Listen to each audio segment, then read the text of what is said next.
ধারাবাহিকের শুরুতে দেখা যায় অনিরুদ্ধ আর বাণী মিলে রায়বাড়ির বাগান বাড়িতে একটা তামু খাটিয়ে নেয়। বাণী অনিরুদ্ধকে বলছে এবার এখান থেকেই রায়বাড়িকে রক্ষা করব সব বিপদ থেকে। অনিরুদ্ধ তখন বলে যে আর আমি রক্ষা করব তোমাকে। এরপর অনিরুদ্ধ বাণীর হাতটা ধরে বলছে যে আর শুধু তাই নয়, আমি প্রতিজ্ঞা করলাম রায়বাড়ির সমস্ত অধিকার তোমাকে ফিরিয়ে দেব, তোমাকে আমি রায়বাড়ির সিংহাসনে বসাবই। অপরদিকে দেখা যায় পিনাকি ঈশানী, দাদু আর মৌলিকে বলছে অনিরুদ্ধ এত বড় একটা দাবি কি করে করতে পারে। না, তোমরা বলছো যে ওটা নাকি বাণীর কারসাজি, ও এরকম করতে পারে, কিন্তু অনিরুদ্ধ তো জালিয়াত নয়, তাহলে ও এত জোর দিয়ে দাবিটা করছে কি করে। দাদু তখন পিনাকিকে বলছে যে সঙ্গদোষ, বুঝলে তো, সঙ্গদোষ। হয়তো দেখো ওই বাণী বুঝিয়েছে অনিরুদ্ধকে, তাই জন্য অনিরুদ্ধ এইসব নিয়ে লাফালাফি করছে। তো পিনাকি তখন বলছে তাহলে তুমি বলতে চাইছো যে অনিরুদ্ধ এতটাই বোকা, তাই তো? ঈশানী এবার পিনাকিকে বলছে ওই বাণী না অনিরুদ্ধকে ম্যানিপুলেট করেছে। দেখলে না তোমার বুকে যখন গুলিটা লাগলো তখনও তো অনিরুদ্ধ অস্বীকার করেছিল। কত সহজে না তোমরা সমস্ত কিছু ভুলে যাও বলো। পিনাকি এবার ঈশানীকে বলছে যে ঈশানী আমাকে একটা কথা বলো তো, তোমার মনেও কি কোনো সন্দেহ নেই? ঈশানী তখন বলছে যে না, ওরা এই বাড়িতে এসেছিল সম্পত্তি হাতাতে, ব্যাস এটুকুই আমি জানি। ঠিক তখনই সেখানে নয়নতারা বান্টিকে নিয়ে চলে আসে আর বলছে যে একদম ঠিক বলেছো তুমি, ওরা যে এখানে সম্পত্তির লোভে এসেছিল সেটার প্রমাণ আমার কাছে আছে। এরপর বান্টি ফোনে একটা সকলের সামনে ভিডিও চালায়, যেই ভিডিওতে দেখা যাচ্ছে অনিরুদ্ধ বাণীকে বলছে যে আমরা তো রায়বাড়িতে গিয়ে একটা মিথ্যে গল্প সাজিয়ে চলে এলাম, এর পরের স্টেপে কি করব, আমরা যে পদক্ষেপটা নিচ্ছি সেটা কি ঠিক। ভিডিওর মধ্যে দেখা যাচ্ছে বাণী নাকি অনিরুদ্ধকে বলছে আপনি কেন বুঝতে পারছেন না মিস্টার চ্যাটার্জি, আম্মামের স্কুলের ফিস এত এত, তাই আমরা তো দিতে পারছি না ঠিক করে, বাড়িতে এতটা অভাব অনটন, আমাদের তো এটা করতেই হবে। এরকম ধরনের একটা ভিডিও দেখিয়ে বান্টি সকলের মনে বিষ ঢেলে দেয়। জানি এবার সেই ভিডিওটা দেখে বলছে ছি, এতটা নিচে নেমে গেছে বাণী। জানি এবার পিনাকিকে বলছে তুমি এরপরেও এই বাণীর ওপর ভরসা করছিলে। আসলে এই ভিডিওটা তো বান্টি আর নয়নতারা মিলিয়ে এআই দিয়ে বানিয়ে নিয়ে এসেছে, এডিট করা ভিডিও। এদিকে দেখা যাচ্ছে মৌলি তো নাটক করতে করতে বলছে মম আমি জাস্ট বিলিভ করতে পারছি না। ভাবতে পারছো মম, এত বড় ষড়যন্ত্র কেউ করতে পারে? ও এখন বলছে যে আমি তোমার মেয়ে নই, এত বড় একটা দাবি করলো এসে। আর ড্যাড তুমিও বিশ্বাস করে নিলে সেই কথাতে, তুমি আমাকে এখন সন্দেহ করছো যে আমি তোমার মেয়ে নই। তুমি এটা ভাবতে পারলে ড্যাড, আমি তো বিশ্বাসই করতে পারছি না। ঠিক তখনই নয়নতারা মনে মনে বলছে যে বাবা এখন ভিডিও নিয়ে কি সুন্দর এডিট করে কথা বলিয়ে দেওয়া যায়। ওই এআই না বেআই, ওই দিয়ে যে ভিডিওটা এত সুন্দর করে এডিট হয়ে যাবে আমি কখনো ভাবতে পারিনি। এআই জিন্দাবাদ। পিনাকির তো এখনো মনে সন্দেহ আছে। বান্টির হাত থেকে ফোনটা নিয়ে ভিডিওটা ভালো করে পিনাকি দেখছে, দেখে বান্টিকে বলছে এই যে ওরা দুজন মিলে ঘরে কথা বলছিল, তোমরা এই ভিডিওটা পেলে কোথা থেকে? দাদুও তখন বলছে যে হ্যাঁ সেটা তো আমারও প্রশ্ন, কি ব্যাপার এই ভিডিওটা কোথা থেকে এলো। আন্টি তো এবার মুখ ফুসকে সত্যি কথাটা বলে দিতে যাবে, তখনই নয়নতারা এসে বান্টিকে থামিয়ে বলছে আরে বান্টি গিয়ে ওদের ঘরে জানলা থেকে লুকিয়ে লুকিয়ে ভিডিও করেছে। ঈশানী তো কথাটা শুনে বান্টিকে বলছে তুমি লোকের ঘরে আড়ি পেতে ভিডিও করছিলে? নয়নতারা তখন বলছে আড়ি না পাতলে হাঁড়ির খবরটা পাওয়া যাবে কি করে বলো। মুরলি তখন এবার নাটক করে সুযোগের সদ্ব্যবহার করছে, বলছে এই যে ভিডিও দেখে তোমাদের সমস্ত কিছু প্রমাণ হয়ে গেল তো যে ওটা ওদের প্ল্যান, নাকি তোমরা এখনো বিশ্বাস করছো না যে আমি এই বাড়ির মেয়ে নই? ঈশানী তখনই মৌলিকে জড়িয়ে ধরে বলছে মা কাঁদে না, আমাদের মনে কোনো সন্দেহ নেই তোমাকে নিয়ে। দাদু তো এবার ভিডিওটা দেখে খুব রেগে গেছে, বলছে যে এই ভিডিওটা আমি এক্ষুনি পুলিশে দেব। আন্টি তখন বলছে যে ওরা তো দুজন মিলে দেখলাম তামু খাটিয়ে বাগান বাড়িতে বসে গেছে গেড়ে। দাদু তখন বলছে ও ওরা এখানে গেড়ে বসে গেছে, চলো তো দেখি, আমি এক্ষুনি ওদের কাছে যাব। বলেই সকলে মিলে তো বাণীর কাছে রওনা হচ্ছে। এরপর দেখা যাচ্ছে সকলে মিলে তো বাণী আর অনিরুদ্ধর কাছে পৌঁছে গেছে। ঈশানী বাণীর কাছে গিয়ে বলছে যে বাণী তুমি কি প্রমাণ করতে চাইছো বলো তো। নয়নতারা তখন টোন কেটে কেটে বলছে সমস্ত কিছু জবরদখল করার প্ল্যান আর কি। অনিরুদ্ধ সঙ্গে সঙ্গে সেই মৌলির কন্ট্রাক্ট পেপারটা বের করে, বলছে এই দেখুন আমরা এই বাড়ির চাকর। পিনাকি তখন বলছে উফ বাবা তোমরা সেই একঘেয়ে টপিকটা নিয়েই পড়ে আছো। অনিরুদ্ধ তখন জানায় যে বাড়ির কাজকর্ম এবার থেকে আমিই করব।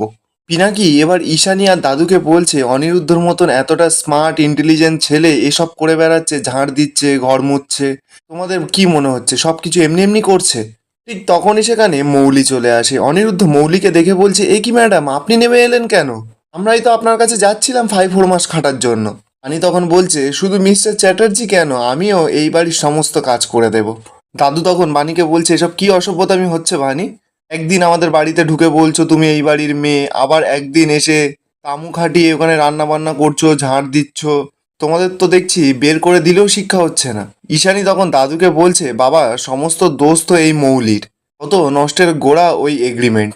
ওই এগ্রিমেন্টের প্রতিশোধই তো নিচ্ছে বাণী আর অনিরুদ্ধ। ঠিক তখনই সেখানে তাপস চলে আসে। তাপস এসে বলছে, ছি ছি ছি ছি ছি ছি, আমি এসব কি শুনলাম, এই বাণী নাকি এই বাড়ির মেয়ে সাজার চেষ্টা করছে। অনিরুদ্ধ তখন তাপসকে বলছে, শুধু মেয়ে সাজার চেষ্টা করছে না, ও এই বাড়িরই মেয়ে। দাদু তখন বলছে, দিদিভাই দেখিয়ে দাও তো, ওই যে তোমরা আমাদের ভিডিওটা দেখালে বাণী আর অনিরুদ্ধর কথাগুলো, সেই ভিডিওটা চালিয়ে দাও। মৌলি তো এবার ভিডিওটা চালাতে ভয় পাচ্ছে, বলছে থাক না দাদু ভাই। দাদু তখন রেগে গিয়ে বলছে, দেখাও না ওদেরকে এক্ষুনি, আমি বলছি তো ভিডিওটা দেখাও। মৌলি তো এবার ভিডিওটা ছাড়ে, মানে নকল ভিডিওটা অনিরুদ্ধ আর বাণীর, যেটা এআই দিয়ে নয়নতারা বানিয়েছিল। বাণী আর অনিরুদ্ধ তো ভিডিওটা দেখেই অবাক। বাণী অনিরুদ্ধকে বলছে, মিস্টার চ্যাটার্জি এই ভিডিওটা বানানো। কথাটা শুনেই তো এবার নয়নতারা আর মৌলি ভয় পেয়ে যায়। তাপস তখন বলছে, বাহ বাহ বাহ, এখন এই ভিডিওটা নকল হয়ে গেল। অনিরুদ্ধ তখন জানায় যে এখন তো এইসব এআই দিয়ে অনেক নকল নকল ভিডিও বানানো যায়। অনিরুদ্ধ তখন বাণীকে বলছে, আচ্ছা বাণী, তোমার কেন মনে হলো যে এটা ফেক ভিডিও? নয়নতারা তো এবার পুরো বান্টির ওপর দোষটা দিয়ে দেয়। বলছে যে বান্টি তো আমার কাছে ভিডিওটা নিয়ে এলো আর দেখালো, যদি কোনো গন্ডগোল হয়ে থাকে তাহলে বান্টিই জানে, আমি বাবা কিছুই জানি না। বান্টি তখন বলছে, কি? ব্যাস, বান্টি তো পুরো কেস খেয়ে গেছে। মৌলি এবার চিৎকার করে সকলকে বলছে, আচ্ছা তোমরা যা বলছো সমস্ত কিছু সত্যি, আর আমরা যা বলছি সমস্ত কিছু নকল, তাই তো? এরপর ঈশানী সকলকে নিয়ে ঘরের ভেতরে চলে যায়। অনিরুদ্ধ তখনই তাপসকে বলছে, আপনার পুত্রবধূর কোনো বেজ্জতি হওয়ার সম্ভাবনা থাকলেই আপনি সেখানে পৌঁছে যান, তাই না? তবে এই সম্ভাবনার খবর কে দেয় সেটা আমি ভালো করেই জানি। মানে মৌলি আর নয়নতারার দিকে তাকিয়ে তাকিয়ে অনিরুদ্ধ এই কথাটা বলছে। তাপস তখন বলছে, পুত্রবধূ, হ্যাঁ, তুই খুব তাড়াতাড়ি পস্তাবি, আর তখন তোর এই বাবাকেই মনে পড়বে। এই বলেই তাপস ওখান থেকে চলে যায়। অনিরুদ্ধ নয়নতারা আর মৌলিকে বলছে, আজ থেকে তোমাদের সুবিধার জন্য আমরা এখানেই থাকবো। মৌলি তখন মনে মনে বলছে যে তোমরা মৌচাকে ঢিল প্রয়োগ করেছো, হুল তো তোমাদের খেতেই হবে। অপরদিকে দেখা যায় শ্যামলী তো তানিয়াকে নিয়ে বাড়িতে ফিরছে স্কুল থেকে। আর ওদের ঠিক পেছনেই একটা গাড়িতে কুয়াশা বসে আছে। কুয়াশা বলছে যে আজকে এই বাচ্চাটাকে আমি কিছুতেই ছাড়বো না, ওর জন্যই যত সব গন্ডগোল, ওকে আজকে আমি শেষ করে ফেলবো। অপরদিকে দেখা যাচ্ছে অনিরুদ্ধ তো ঘর ঝাড় দিচ্ছে আর পানি তো ঘরটা মুছছে। ঠিক তখনই সেখানে নয়নতারা আর মৌলি চলে আসে। নয়নতারা এসে বাণীকে বলছে, আরে বাবা, এইভাবে জোর জবরদস্তি কাজ করে তুমি কি প্রমাণ করতে চাইছো? তুমি তো ঠিক করে লেখাপড়াটাই জানো না, তুমি বুঝতেই পারছো না যে তোমার সঙ্গে কন্ট্রাক্টটা হয়নি, হয়েছে কন্ট্রাক্টটা অনিরুদ্ধর সঙ্গে। পানি তখন বলছে, আমি তো চাকরের বউ, চাকরানি। নয়নতারা এবার বেশি কথা বলছে দেখে অনিরুদ্ধ ঝুল নিয়ে নয়নতারার গায়ে ফেলে দেয়। নয়নতারা তো এবার লাফাচ্ছে লাফাচ্ছে, ছটফট করছে। অনিরুদ্ধ নয়নতারাকে বলছে, আরে ঠাম্মি, কি বলবো, এত ঝুল হয়েছে না ঘরে। তবে ঠাম্মি, আমি কথা দিচ্ছি এই সমস্ত নোংরা আমি ঝেঁটিয়ে বার করে দেবো বাড়ির বাইরে, আই বাড়ি পুরো দূষণমুক্ত হয়ে যাবে।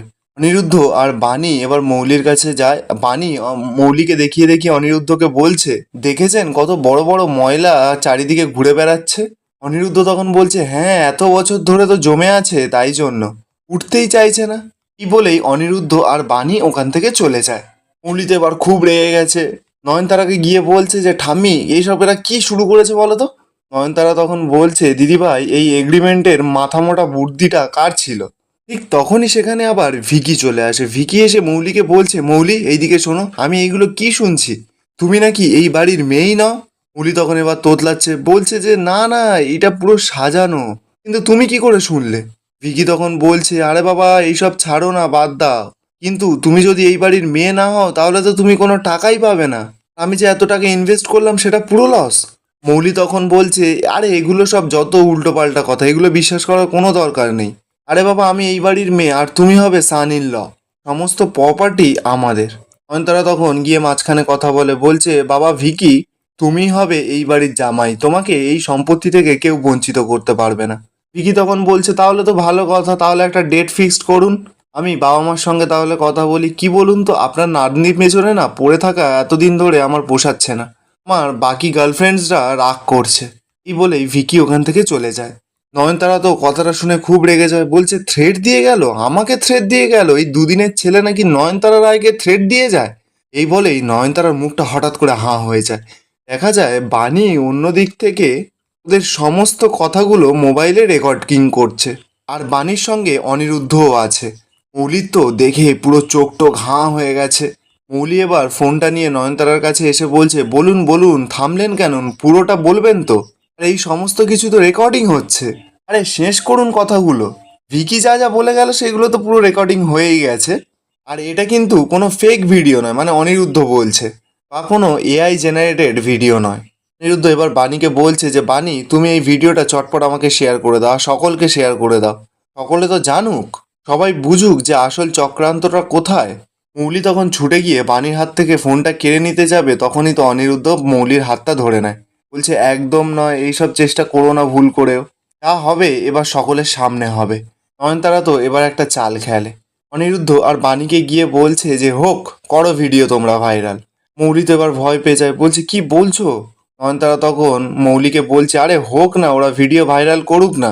তোমার মমের তো এমনিতেই শরীর খারাপ, প্রেশার বেড়ে গেছে, এরপর ভিডিও ভাইরাল হবে, তোমার মম সেটা দেখে অন্য খারাপ ভালো কিছু হয়ে যাবে, তারপর ওরা বুঝবে।